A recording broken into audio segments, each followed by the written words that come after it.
My name is Poppy, 35 years old. My stepmother tried to make me pay rent in my own home, but I ended up evicting her and her 2 children from the $1.2 million house my grandparents left me. The story began when I was 8 years old, and my mother passed away from breast cancer. My father, Mark, was devastated and struggled to function for about a year.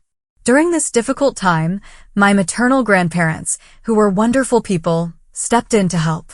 They practically moved in with us to care for me while my father dealt with his grief and tried to keep his business afloat. Our house was a significant part of this arrangement.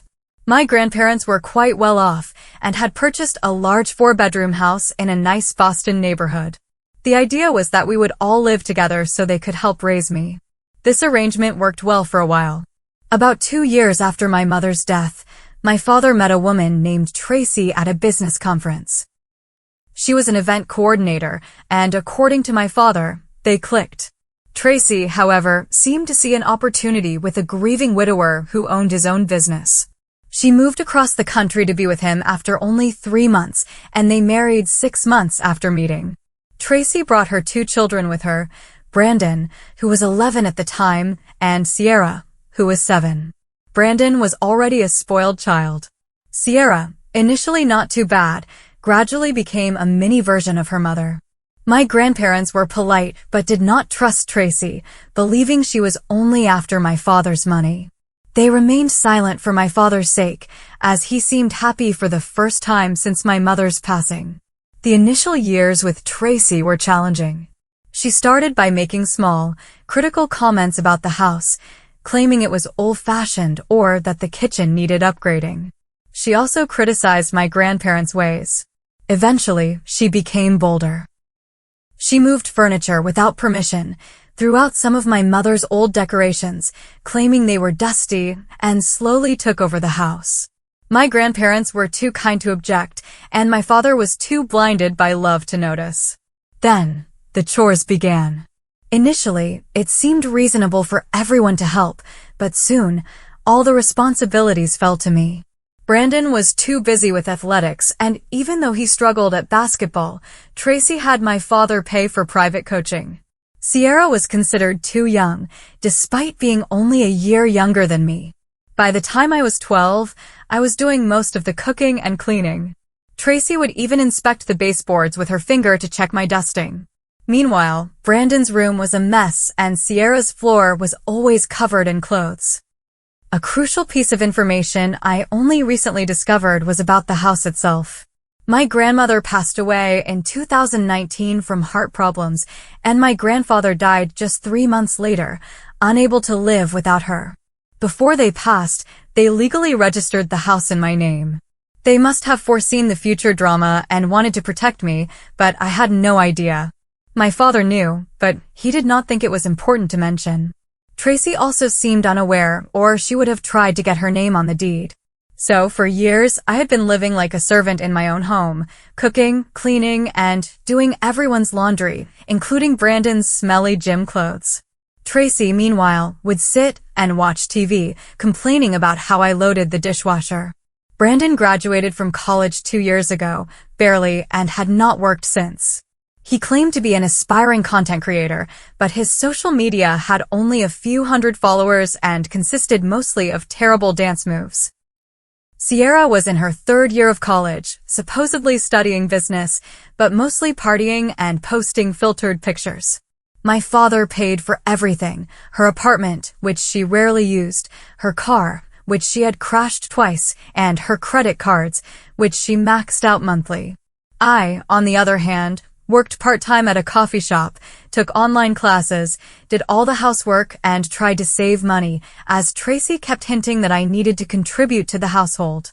The day everything changed started like any other bad day. I had just finished an 8-hour shift at the coffee shop and was tired, but I still had to go home and cook dinner. While I was in the kitchen preparing spaghetti, Tracy walked in, dressed in one of her fancy dresses. She had a familiar look on her face, like a teacher catching you passing notes. She sat at the kitchen island, watching me intently. I was already on edge because she always found something to criticize about my food. Then, she delivered her bombshell. Tracy announced that my father and she had decided it was time for me to start paying rent. She argued that since I was working, it was unfair for me to live there for free while they covered all my bills. I stood there, dumbfounded, a wooden spoon in hand, trying to process this absurdity. I could hear Brandon yelling about his game upstairs and Sierra's social media sounds from the living room. I calmly asked if Brandon and Sierra would also be paying rent. Tracy replied that it was different because they were her children and still establishing themselves. She claimed Brandon was pursuing his content creation career, and Sierra was focused on her education. I nearly laughed, knowing Brandon's career involved lip-syncing and playing video games for a tiny audience, and Sierra had not opened a textbook since freshman year orientation. Tracy then laid out her demands, $800 per month, plus utilities, and I would still be expected to help around the house. As I stirred the pasta sauce, something inside me snapped. All the years of being treated like a servant, the snarky remarks, the extra duties, and the endless chores flooded my mind. I calmly turned off the burner, set down the spoon, and looked Tracy directly in her face. I asked her to clarify. Brandon, who had not earned $1 since graduation, and Sierra, who maxed out credit cards and never cleaned, did not have to pay rent, but I did. Tracy's face twitched as she started talking about how I was more established and how family helps family. That was when I decided to reveal my secret. First, I called everyone to the dining room. I told Tracy I wanted to discuss this with everyone because her family used deceptive tactics against her. Brandon complained about leaving his game, and Sierra acted as if getting off the couch was torture, but eventually, everyone was seated. I no longer cared that the pasta was getting cold. Tracy began explaining her plan to everyone, acting as if she were the CEO. Brandon smirked, likely thinking about how he could spend his allowance, and Sierra was recording everything for her social media. Then, I spoke the words that changed everything. I announced that I would not be paying rent because the house belonged to me. The room fell silent. I wished I had recorded their reactions. It was as if I had spoken an alien language. Brandon stopped eating and Sierra's jaw dropped. Tracy's reaction was priceless. Her face froze like a computer loading wheel, unable to comprehend what I had said. Then, they all started to laugh hysterically. Brandon snorted, asking if I got that idea from social media. Sierra pulled out her phone, probably thinking it would be great content for her Relatable Family Moments series. Tracy also tried to laugh, but I could see panic setting in. She had the same look she got when her credit card was declined. She tried to dismiss me, but her voice shook. Tracy insisted the house belonged to her and my father. I leaned back in my chair, trying to exude a calm, villainous aura, and suggested she call Dad. Tracy frantically dialed my father's number. She put him on speaker, as she always did when she thought she was about to win an argument. My father answered, sounding tired. Tracy, in a syrupy voice, told him I was saying interesting things about the house belonging to me and asked if it was true. The silence that followed was deafening. Then, my father cleared his throat, a sign he was uncomfortable around Tracy, and finally said that my in-laws had put the house in my name before they passed away. Tracy's face changed colors rapidly, first red, then white, and then a strange greenish tint. She screamed, demanding to know what he meant and why he had not told her. My father softly replied that he did not think it was important. Tracy stood up, her chair scraping the floor, furious that he had not told her that his teenage daughter owned our house. She hung up on him mid-sentence. Brandon was no longer laughing and turned pale, realizing that the game area he had told me to leave was actually mine. Sierra was still recording, but her expression had changed to one of shock. Tracy was breathing heavily, trying to remain calm, but her hands were shaking. She tried to play it off as a misunderstanding, saying I did not have to pay rent and that we should forget the conversation. But I was done forgetting all the nonsense they had put me through. I was tired of being the family doormat and having them live rent-free in my house while treating me like a personal maid. I smiled and said we were definitely not forgetting this conversation. I paused for dramatic effect and told her it was time we had a serious discussion about her living situation. Tracy's terrified expression was better than any gift I had ever received. While they were all processing their new reality, I could hear Tracy's phone vibrating with texts from my father. She ignored them, but I knew he was panicking and texting her about the legal paperwork my grandparents had left, which proved everything I had said. After the dramatic dinner, I went to bed feeling incredibly empowered. But Tracy was not done. The next morning, I overheard her on the phone with my father, on speaker, of course. She was trying to persuade him to make me move out of my own house. I recorded their conversation. Tracy was telling my father he had to do something about the problem I was causing. She suggested he persuade me to attend an out-of-state college, claiming it would benefit my independence, and that she was worried about my mental health due to all the anger I was carrying. My father, sounding exhausted, eventually agreed to talk to me about moving out for college, thinking it might be better for everyone. I had to bite my fist to keep from shouting. My own father, whom I had cared for after my mother died, was agreeing to push me out of my own home. So, I calmly walked into the kitchen as if I had heard nothing. Tracy almost dropped her phone when she saw me. She greeted me sweetly and offered coffee, which she had not made. Brandon and Sierra stumbled in shortly after. We all sat down for breakfast, which I had prepared, as Tracy could not cook anything that did not come from a microwave. The tension was palpable. Brandon ate cereal while scrolling on his phone, Sierra took pictures of her untouched food for social media, and Tracy pretended to read emails, but was actually looking up how to evict someone who owned your house. I casually mentioned that I had been thinking about what she said yesterday regarding rent. She perked up, expecting me to back down. I agreed that people should pay rent to live here. The relief on her face lasted only 2 seconds before I dropped my own bomb. I stated that based on market prices, $1,200 per person was reasonable, totaling $3,600 for her, Brandon, and Sierra, not including utilities, and there would be a security deposit. Chaos erupted.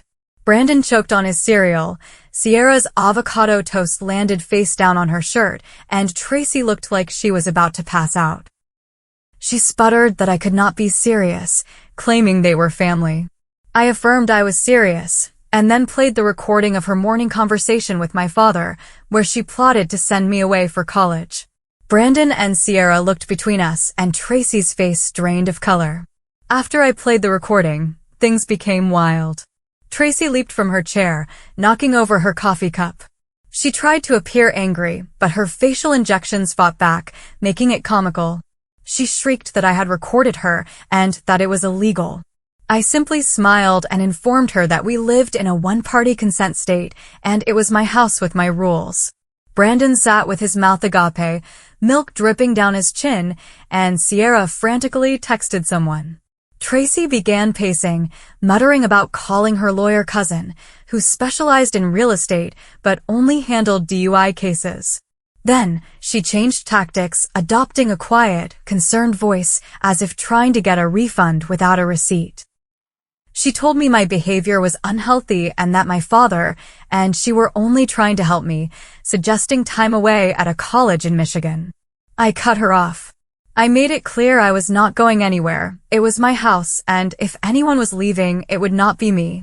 That was when she completely lost it.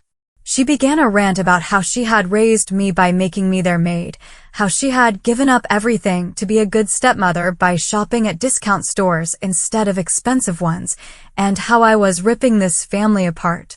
Meanwhile, Brandon and Sierra were having their own meltdowns. I simply sat there, sipping my coffee, watching them unravel, as if every ounce of their entitlement was bursting forth. Tracy then played her trump card. She called my father again, expecting him to rush home and fix everything. But I had been messaging Dad all morning, sending him the recording and explaining everything. For the first time, he was supporting me. When he answered, on speaker again, Tracy screamed for him to come home because I was out of control.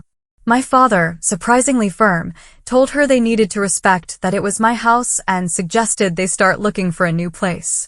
The silence that followed was immense. Brandon's brain seemed to struggle to process this betrayal. Tracy's face went through a fantastic journey of shock, rage, disbelief, and then fear. Real terror set in as it dawned on her that she was about to lose everything, the comfortable life and the free ride. That was when she made her worst mistake. She turned to me, got in my face, and threatened me, saying she did not care whose name was on the deed. It was her house, and no spoiled brat would kick her out. She swore she would make my life hell. Perfect. Because I had been recording this entire conversation as well. Not only that, but I had already spoken with a lawyer. It turned out that threatening the legal owner of a residence was not a good idea. My grandparents had done more than just transfer the house to me. They had set up an entire legal process, a trust or estate, that prevented anyone from contesting it. My lawyer actually laughed when she saw Tracy's legal threats. The day after Tracy's meltdown, I went full nuclear. I served all of them with legitimate eviction notices and official court paperwork. Tracy's expression when she was served was priceless. She tried to refuse the documents, but that was not how it worked. Brandon reacted by throwing his gaming chair down the stairs, breaking it. Sierra had an Instagram live tantrum, which actually gained her some followers. Tracy went completely insane. First, she tried to contact every lawyer in town. However, in a small town, everyone knows each other, and after a couple of lawyers told her she had no case, word spread. Even her lawyer cousin refused to help. Then she took to social media, posting a dramatic Facebook status about her ungrateful stepdaughter trying to make her family homeless. This backfired when one of my mother's old friends exposed Tracy's treatment of me over the years, complete with receipts. My mother's friend, Elise, had been saving screenshots of Tracy's awful behavior for years. The best part was that Tracy's expensive country club friends started to distance themselves, as they disliked associating with those about to become homeless. Meanwhile, Brandon and Sierra were having their own crises. Brandon finally realized that being a content producer with only a few hundred followers and primarily video game content was not a career. He tried looking for actual jobs, but professional gamer unofficial did not look good on a resume. Sierra's sorority friends found out about everything she had shared on her private social media story, and they started talking about how her luxury bags were likely fake and that her father was not truly wealthy. She was having a complete identity crisis. The real drama started when Tracy attempted her final desperate move. She waited until I was at work and tried to rearrange some things in the house. By reorganizing, I mean she attempted to take some of my mother's old jewelry, which my grandparents had left for me. Fortunately, I had installed surveillance cameras after serving the eviction notice. I caught her on film trying to put my mother's antique necklaces into her cheap purse. I called the police, filed a report, and showed them the footage. Tracy tried to explain to the police officer that she was just moving jewelry that did not belong to her, but her fake tears did not work this time. The officer was not having it, especially when Tracy tried to play the "but family" card, stating that attempting to steal from the legal owner of the house was not a family matter. I had not filed charges yet, as having it on file for the eviction case was better. My lawyer was thrilled. Regarding the eviction, Tracy used to brag about her investment accounts and being independently wealthy before dating my father. It turned out to be all lies. She had nowhere to go and was in a complete panic. She tried calling my father's sister for help, but my aunt, who never liked Tracy, simply forwarded her a link to apartment ads in a shady part of town. I felt a moment of pity until I remembered Tracy had deliberately donated my mother's Christmas ornaments. The best part was that my father finally grew a spine. He told Tracy that if she did not leave peacefully, he would not go with her. It turned out even he was tired of her toxic behavior after 12 years. After the jewelry theft attempt, Tracy realized she was in serious trouble. She felt compelled to make the most spectacular exit imaginable. The day before the final eviction deadline, she called a family meeting and walked in wearing a fake designer suit, claiming it was vintage. She had a full speech planned about how she was choosing to leave because she could not take the negativity. She then dropped what she believed was her trump card. She announced that my father and she had decided to move to Florida and had just bought a beautiful house in Tampa, much nicer than this old place. First, they had not purchased anything. I had seen her online fundraiser for Family in Crisis Needs Housing, which had received only $43 in donations. Second, my father was not even present for this announcement. He was in a hotel. But here is where it got even better. While Tracy was delivering her faux elegant exit speech, the movers I had hired arrived. Specifically, in the middle of her "this house was beneath me anyway" diatribe, gigantic movers came in with crates and dollies. Tracy's face did that odd frozen thing again. She started shouting that she was not prepared and needed more time to organize her items. The head mover looked at her and said they had strict instructions. Everything was to be packed and moved to her storage unit today, and if she wanted her stuff, she would need to take it up with the court. She completely lost it, having a full meltdown. She started snatching random items, claiming they were family heirlooms, including my mother's ceramic bowl, which she had wanted to throw away last year. Sierra was upset because her social media backdrop was ruined, and Brandon was having a panic attack because he could not disconnect his gaming equipment fast enough. The best part was Tracy used to brag about her designer items, vintage bags, and expensive clothing. As the movers packed them, half the labels practically came off. While all of this was happening, I sat on my couch, sipping coffee, watching them scramble. I posted a few updates to my private social media story, and suddenly, people from high school were messaging me, saying they always knew she was fake. They attempted to steal several items on their way out: 3 of my mother's necklaces, my grandmother's china set, the nice coffee maker I had purchased, every single towel in the house, and the garage door opener. They could keep the towels. I had already bought new, excellent ones that Tracy would have complained were too expensive while spending her own money on fake designer items. The actual eviction itself was perfect. They had to complete the walkthrough with the sheriff's deputy, which was a typical process, but incredibly satisfying. Tracy tried to claim I damaged her belongings during the relocation, but the deputy simply pointed at my security cameras and asked if she wanted to file a fake report. She quickly shut up. So, where were they now? Tracy and my father were staying in her sister's 2-bedroom apartment in the next town over. Apparently, it was not going well, as her sister wrote on social media about ungrateful houseguests who did not do dishes. Brandon had to sell his gaming equipment to put down a deposit on a room in a shady shared house. He was currently working at a video game store, which might be good for him. Sierra moved in with her sorority sisters, but it only lasted a week until they got tired of her crying. Now, she commuted 2 hours to college from her mother's sister's house. Her most recent social media post was about being humbled, but she was still being ridiculed in the comments. As for me, the house was incredibly quiet now, strangely peaceful. No more fake perfume smells, no more passive-aggressive notes about the dishwasher, and no more screaming from Brandon's gaming sessions.